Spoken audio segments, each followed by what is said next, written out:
दोस्तों आप लोग देख रहे हैं प्रो वाइस 1 मिलियन। तो फिर से एक बार स्वागत है प्रो वाइस 1 मिलियन में। तो जी हाँ दोस्तों, आप सबको बता दें खेसारी लाल यादव का अपने ट्रेंडिंग स्टार कहे जाने वाले जो कि खेसारी लाल यादव का एक गाना रिलीज हो चुका है कल, जो कि आप लोग नहीं देखे हैं तो जाकर के देख सकते हैं। ग्लोबल म्यूजिक ऑक्शन पे इसको रिलीज़ किया गया है। सिर्फ सॉन्ग है, इसको वीडियो बाद में रिलीज़ किया जाएगा। और आप सबके प्यार आशीर्वाद से अच्छा परफॉर्मेंस जा रहा है। और आप सबको बता दें कि बहुत ही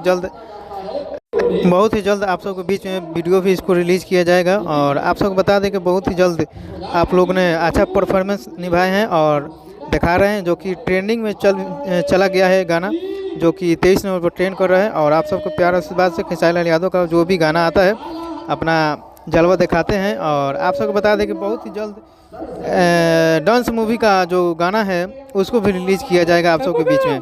तो आप सबको बता दें कि बहुत ही जल्द धमाकेदार वीडियो होने वाला है, जो कि तो आप लोग इंतज़ार करिए, क्योंकि फरवरी में आप सबके बीच में डांस का रिलीज